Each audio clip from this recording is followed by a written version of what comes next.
Good afternoon, everybody. Welcome to another video. My name is Jan Kilstra. A lot of you guys know we added a new piece of land to the farm this year. It was a 160-acre block of land, a really nice piece of land. We spread manure over it recently. You guys saw us do that with the custom crew. We had 4 tanks, completely coated it, and that's done. Since then, we've actually went ahead and planted fall rye in the field. Unfortunately, I didn't get any video of the drill coming through here, but you can see that crust of liquid manure dried up, and we've pulled through with the drill. You can see all the runs, and we actually went with the hybrid variety of fall rye, and the reason for that, we had the 2 test strips. The common variety that yielded 47 bushels from that test strip.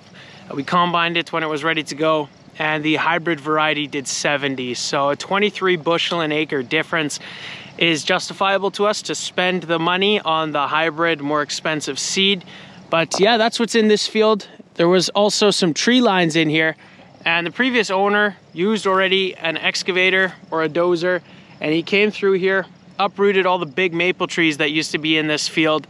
There's a couple of tree lines, and he put them all on nice piles, and they pile them up here for I think a year or 2. This might even be the 2nd year these are already here, but we're coming through now and we're burning them. So we're got permission to do a controlled burn finally. It's been super dry out here in Saskatchewan. We've been waiting for a bit of rain. Last week we got 7 to 10 mils, and we were notified that we are allowed to have a controlled burn. The next step after that is to call it in. You have to call. There's a controlled burn line here in Saskatchewan, and you got to let them know.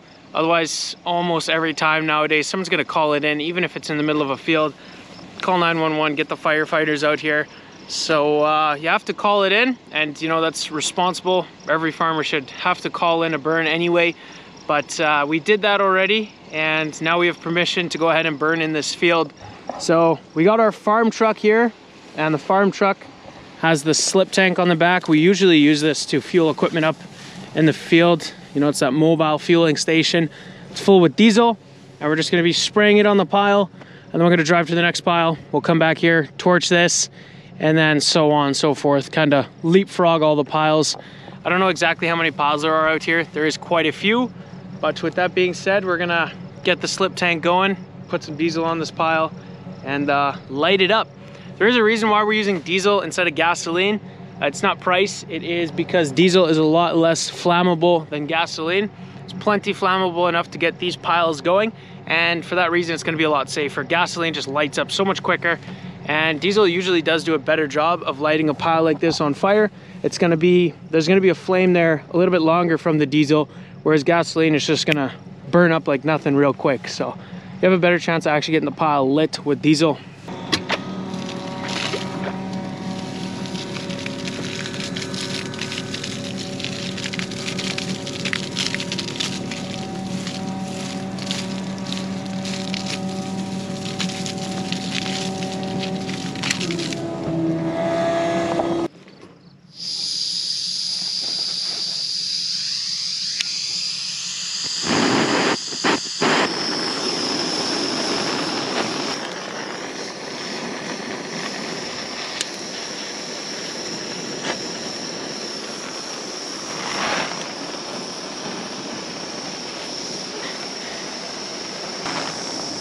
Okay, well that's our first pile. You can see if that was gasoline, it would just light up like instantly.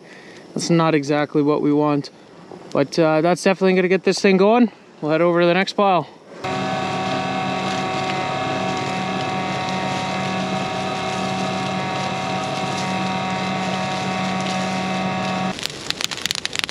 That gets really hot really quick.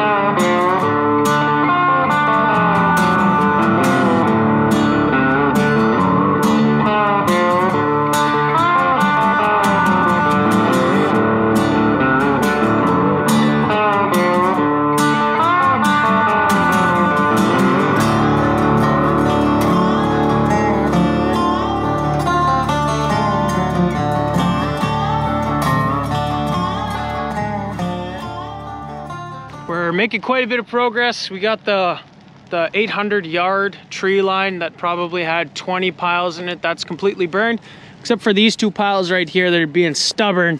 I lit them up from the other side, which is kind of silly because the wind's going this way, so I should be lighting them all on this side, and then the wind will pull the fire over. For some reason, these 2 just aren't lighting up, so we're gonna put some diesel on the other side here, get them going. But for the rest, all the other piles seem to be burning really, really good.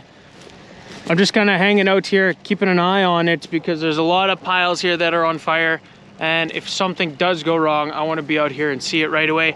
Although some of the piles are burning like through the weeds here, they're getting up to the edge where it's cultivated and the fire just dies out. There's nothing to burn here, so it's really safe to be doing it like this.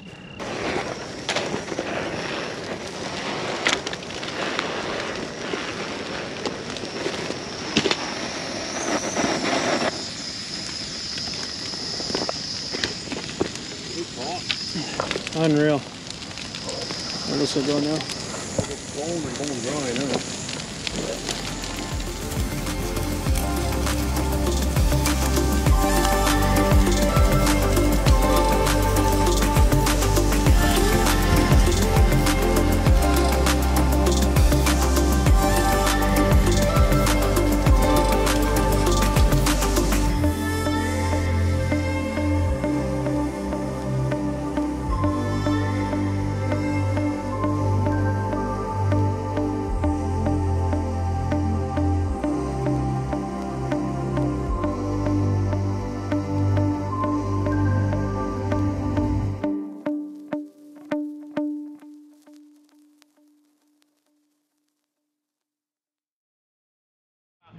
It is the next day. We're in the New Holland wheel loader and we're heading back out to the exact same field where we burned those piles. We're gonna see how they're doing, how much of them actually burned, and then we might start to pick through the piles and just take any big chunks that are still left over from after being burned, pile them up on one big pile or a couple of big piles throughout the field, kind of condense it down a little bit more.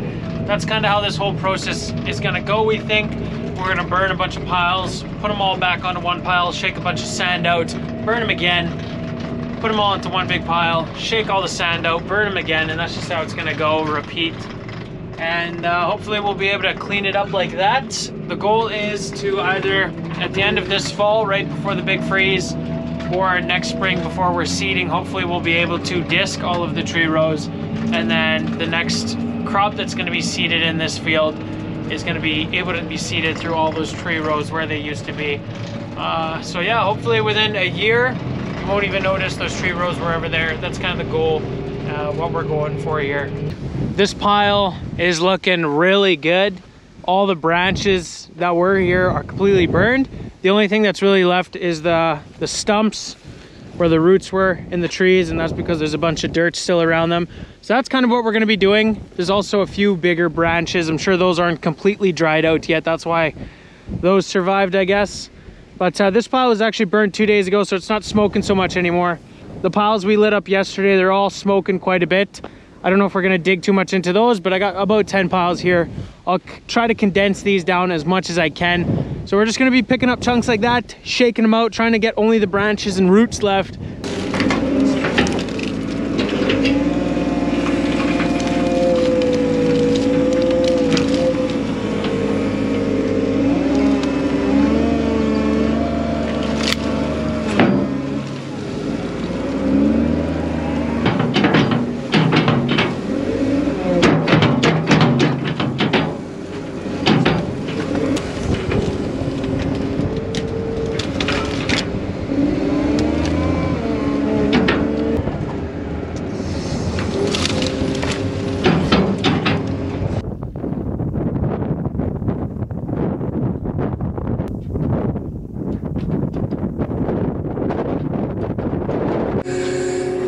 We're going again this afternoon. We've cleaned up quite a few piles now, and it's looking like every time we get a pile together, it just lights up right away, which is actually pretty awesome. So I got one way in the distance there. I don't know if you guys can see it, but this one right here is burning pretty good. So yeah, by the time we have pretty much everything piled up, I think they're all gonna be burned.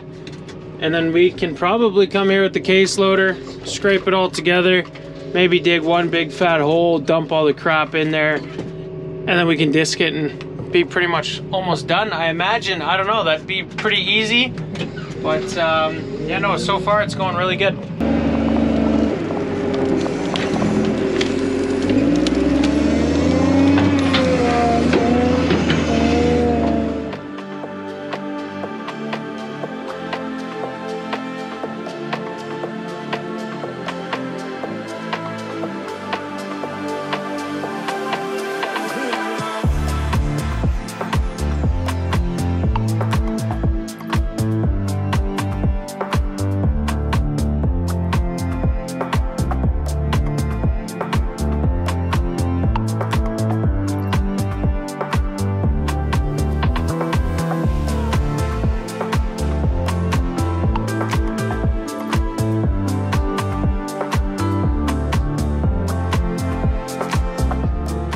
We're out at the tree rows for hopefully the last time. We rented a belly scraper. A local earthworks guy has one, and we've had him do some work around the farm in previous years, so we called him up again. He said he could do this job as well. So this is kind of what's left over from when I was done. There was a pile right here, and there's just a bunch of sticks left that are maybe 4 inches in diameter at max. And we noticed that these tree lines were actually old blow ridges as well. So a bunch of sand had settled here, and it was actually taller than the field itself. So that's where the idea of the belly scraper came in. Just scrape it level right away, then you're grabbing all the sticks that are left over and making it perfectly clean. We had a pothole beside the tree rows over there in the field, which is just where a slough would usually sit. So we had the belly scraper scrape the topsoil out of the bottom of that pothole, put it beside it. Now he's gonna scrape all of this, what's left of the tree lines, into that pothole and cover it up again with the topsoil. So worked out really nice. You know, we started this not even a week ago, and you're hardly gonna notice that these tree lines were ever there just a couple days from now. So this was definitely best case scenario, and it actually worked out pretty good.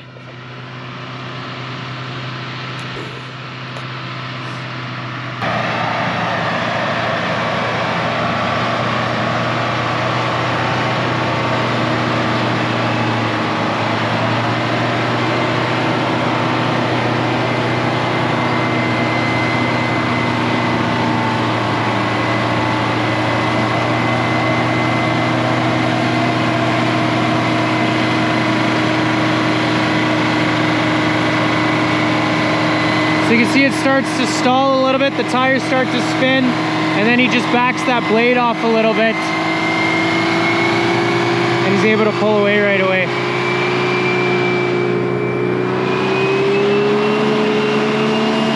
So yeah, this is what it looks like. Still smells like smoke. Bit of disking, bit of cultivating, we'll be able to seed in here. It's looking pretty good.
guys enjoyed this video of us cleaning up the tree lines in the new field.